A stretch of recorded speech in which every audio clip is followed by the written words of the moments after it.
പ്രിയപ്പെട്ട സഹോദരങ്ങളെ, സുഹൃത്തുക്കളെ, മുസ്ലിമീങ്ങൾ പരസ്പരം കാണുമ്പോൾ നടത്തുന്ന സ്നേഹപ്രകടനമാണ് യഥാർത്ഥത്തിൽ സലാം പറയുക എന്നത്. അതിലപ്പുറം അതൊരു ശാന്തിക്ക് വേണ്ടി, സമാധാനത്തിന് വേണ്ടിയുള്ള പ്രാർത്ഥന കൂടിയാണ്. മഹാനായ സയ്യിദന ആദം നബി അലൈഹിസ്സലാത്തു വസ്സലാമിനെ അല്ലാഹു തആല സൃഷ്ടിച്ചപ്പോ അല്ലാഹു തആല മലക്കുകളോട് സലാം പറയാൻ വേണ്ടി ആദം നബി അലൈഹിസ്സലാത്തു വസ്സലാമിനോട് പറയുകയാണ്. എന്നിട്ട് അല്ലാഹ് പറയുന്നു, നിങ്ങൾ ആദം നബി മലക്കുകളോട് സലാം പറയുമ്പോൾ അവർ എങ്ങനെയാണ് സലാം മടക്കുന്നത് എന്ന് കൂടെ ശ്രദ്ധിച്ചു കേൾക്കുക. അതായിരിക്കും അങ്ങയുടെയും സന്താനങ്ങളുടെയും അഭിവാദ്യം എന്ന് അല്ലാഹു തആല പറയുന്നു. ആദം നബി അലൈഹിസ്സലാത്തു വസ്സലാം അസ്സലാമു അലൈക്കും എന്ന മലക്കുകളോട് സലാം പറയുന്നു. വഅലൈക്കുമുസ്സലാം എന്നവർ മടക്കുകയും ചെയ്യുന്നു. ഇമാം ബുഖാരിയും മുസ്ലിമും റിപ്പോർട്ട് ചെയ്യുന്ന ഹദീസിൽ കാണാം. ബഹുമാനപ്പെട്ട ഇബ്രാഹിം നബി അലൈഹിസ്സലാത്തു വസ്സലാമിന്റെ അടുത്തേക്ക് വന്ന മലായിക്കത്തുൽ കിറാം അവർ അങ്ങോട്ടും ഇങ്ങോട്ടും സലാം പറഞ്ഞിരുന്നു, മടക്കിയിരുന്നു എന്ന് വിശുദ്ധ ഖുർആൻ പറയുന്നത് കാണാം. അങ്ങനെ പാരമ്പര്യ പഴക്കമുള്ള ഒരു പുണ്യമുള്ള കാര്യമാണ് യഥാർത്ഥത്തിൽ സലാം പറയുക എന്നത്. സലാം പറയുക എന്നത് സുന്നത്തായ കർമ്മമാണ്. എന്നാൽ സലാം കേട്ട വ്യക്തി അത് മടക്കൽ നിർബന്ധമാണ്.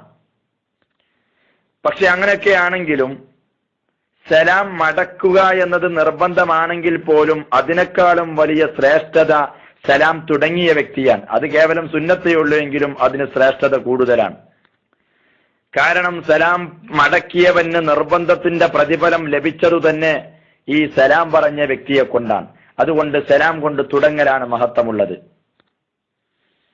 സലാം പറയുന്നത് സമൂഹത്തിനിടയിൽ വ്യാപിപ്പിക്കണമെന്നാണ് ഹബീബായ നബി സല്ലല്ലാഹു അലൈഹി വസല്ലം തങ്ങൾ പറയുന്നത്. അത് സ്വർഗത്തിലേക്കുള്ള പാത കൂടിയാണ്. ഹബീബായ തങ്ങൾ പറഞ്ഞു, ലാ തദ്ഖുലൂനൽ ജന്നത ഹത്താ തുഅ്മിനു, നിങ്ങൾ യഥാർത്ഥ സമ്പൂർണമായ മുഅ്മിനീങ്ങളാകുന്നത് വരെ, വിശ്വാസികളാകുന്നത് വരെ സ്വർഗത്തിൽ പ്രവേശിക്കുകയില്ല. വലാ തുഅ്മിനു ഹത്താ തഹാബു, നിങ്ങൾ പരസ്പരം സ്നേഹമുള്ളവരാകുന്നവരെ, സ്നേഹിക്കുന്നത് വരെ നിങ്ങൾ യഥാർത്ഥ സത്യവിശ്വാസികളും ആവുകയില്ല. എന്നിട്ട് അല്ലാഹുവിന്റെ റസൂൽ സല്ലല്ലാഹു അലൈഹി വസല്ലം തങ്ങൾ പഠിപ്പിക്കുകയാണ്, അവല അദുല്ലുകും അലാ ശൈഇൻ ഇദാ ഫഅൽതുമുഹു തഹാബ്ബതും, പരസ്പരം സ്നേഹമുണ്ടാകാൻ വേണ്ടി, സ്നേഹം നിലനിൽക്കാൻ വേണ്ടി നിങ്ങൾക്കൊരു ടിപ്സ് പറഞ്ഞു തരട്ടെയോ? അത് നിങ്ങൾ പ്രവർത്തിക്കുന്ന കാരണത്താൽ, അത് ചെയ്യുന്ന കാരണത്താൽ നിങ്ങൾക്കിടയിൽ സ്നേഹം വർദ്ധിക്കുമെന്ന് റസൂലുള്ള പറയാം. അങ്ങനെ സ്നേഹമുണ്ടാകാനുള്ള കാരണം, അതിനുള്ള മാർഗം റസൂലുള്ളാഹി തങ്ങൾ പറയുന്നത് അഫ്ഷുസ്സലാമ ബൈനക്കും, നിങ്ങൾക്കിടയിൽ സലാമിനെ വ്യാപിപ്പിക്കുക, വർദ്ധിപ്പിക്കുക, അത് പ്രചരിപ്പിക്കുക, എല്ലാവരും പരസ്പരം സലാം പറയുക എന്നാണ്. ഇത് നബി സല്ലല്ലാഹു അലൈഹി വസല്ലം തങ്ങൾ നമുക്കിടയിൽ സ്നേഹം വർദ്ധിക്കാൻ കാരണമായി, പരിഹാരമായി അള്ളാഹുവിന്റെ റസൂൽ പഠിപ്പിച്ചതാണ്. അതുകൊണ്ട് പരസ്പരം കാണുമ്പോൾ സലാം പറയണം. മാതാവിനെ കാണുമ്പോ, പിതാവിനെ കാണുമ്പോ, മക്കളെ കാണുമ്പോ, കുടുംബത്തെ കാണുമ്പോ, നാട്ടുകാരെ കാണുമ്പോ എപ്പോഴും സലാം പറഞ്ഞിരിക്കണം. ബഹുമാനപ്പെട്ട അനസ് റളിയല്ലാഹു അൻഹു അള്ളാഹുവിന്റെ റസൂലിന്റെ 10 വർഷത്തെ ഖാദിമാണ്, സേവകനാണ്. ആ അനസ് റളിയല്ലാഹു അൻഹുവിനോട് നബി സല്ലല്ലാഹു അലൈഹി വസല്ലം തങ്ങൾ പറഞ്ഞു, അനസേ, നീ വീട്ടിൽ കയറുന്ന സമയത്ത് സലാം പറഞ്ഞു കയറണം.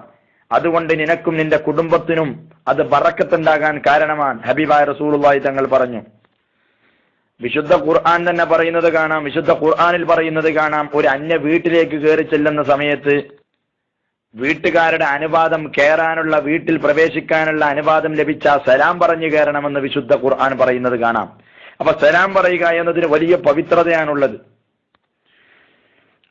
ആരോട് സലാം പറയണം? വാഹനത്തിൽ പോകുന്ന ആളുകൾ നടന്നു പോകുന്നവരോട് സലാം പറയണം. നടക്കുന്നവർ നിൽക്കുന്നവരോട് സലാം പറയണം. ചെറിയ സംഘം വലിയ സംഘത്തിനോട് സലാം പറയണം. ഇങ്ങനെയാണ് സലാം പറയാൻ മഹാന്മാരായ മഹത്തുക്കൾ പഠിപ്പിച്ചിട്ടുള്ളത്. ഇതിന് വിപരീതമായി വലിയ സംഘം ചെറിയ സംഘത്തിനോട്, അതല്ലെങ്കിൽ വാഹനത്തിൽ പോകുന്നവനോട്, നടന്നു പോകുന്നവൻ, നിൽക്കുന്നവൻ, നടക്കുന്നവനോടൊക്കെ പറയുന്നത് കൊണ്ട് തെറ്റൊന്നുമില്ല, കറാഹത്തൊന്നുമില്ല. പക്ഷേ നേരെ തിരിച്ച് യഥാർത്ഥമായ രൂപത്തിൽ പറയുന്നതിന്റെ സുന്നത്തിന്റെ രൂപം ആ ഒരു കൂലി നഷ്ടപ്പെടുമെന്ന് മാത്രം. അങ്ങനെ സലാം പറഞ്ഞാൽ മടക്കൽ നിർബന്ധമാണ്.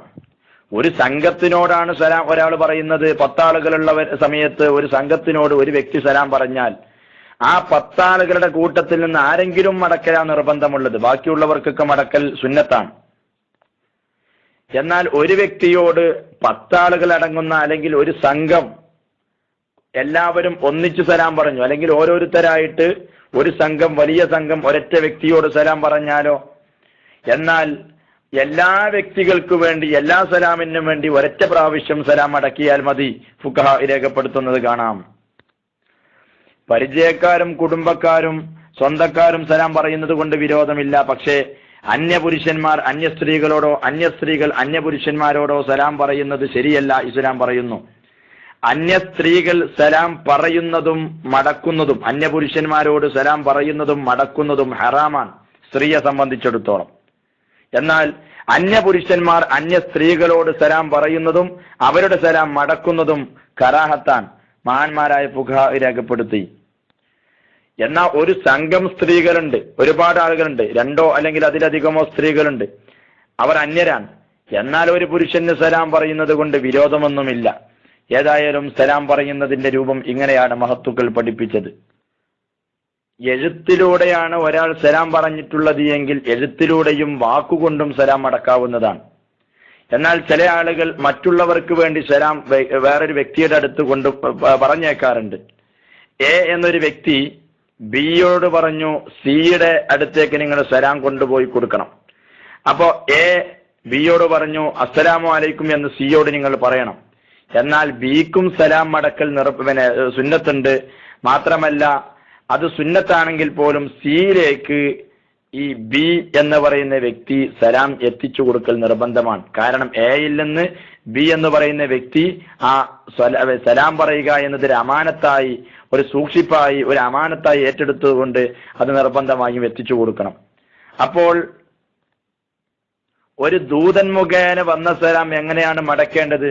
മഹാന്മാരായ മഹത്തുക്കൾ പറഞ്ഞു വഅലൈക വഅലൈഹിസ്സലാം, ഈ ദൂതനും അതുപോലെ തന്നെ സലാം പറഞ്ഞ വ്യക്തിക്കും അള്ളാഹുവിന്റെ രക്ഷയുണ്ടാവട്ടെ എന്ന് രണ്ടുപേരെയും ഉൾപ്പെടുത്തണം. ഇനി ആരുമില്ല, ഒരാളോട് സലാം പറയുന്ന സമയത്തും അസ്സലാമു അലൈക്ക എന്നല്ല പറയേണ്ടത്, അസ്സലാമു അലൈക്കും എന്നാണ്. അതിനുള്ള കാരണം മഹാന്മാരായ മഹത്തുക്കൾ പറഞ്ഞു, ഒന്ന് ഈ സലാം നമ്മൾ ആരോടാണോ പറയുന്നെങ്കിൽ ആ വ്യക്തികൾ ആദരിക്കൽ അതിലൊരു ഉദ്ദേശമുണ്ട്. മറ്റൊന്ന് അസ്സലാമു അലൈക്കും എന്ന് പറയുമ്പോൾ നിങ്ങൾക്ക് അള്ളാഹുവിന്റെ രക്ഷയുണ്ടാവട്ടെ എന്ന് പറഞ്ഞാൽ നിങ്ങളോടുകൂടെ അത് ഒരു മലായിക്കത്തുൽ കിറാമോ മറ്റോ ഉള്ള അവരെ കൂടെ ഉൾപ്പെടുത്തിക്കൊണ്ടായിരിക്കണമെന്ന് മഹത്തുക്കൾ പറയുന്നു. അള്ളാഹു തആല നമ്മളെയൊക്കെ സലാം പറയാനും അത് പ്രചരിപ്പിക്കാനും അതിന്റെ വക്താക്കളാവാനും അള്ളാഹു തആല തൗഫീഖ് നൽകുമാറാവട്ടെ. അസ്സലാമു അലൈക്കും വറഹ്മത്തുള്ളാഹി വബറകാതുഹു.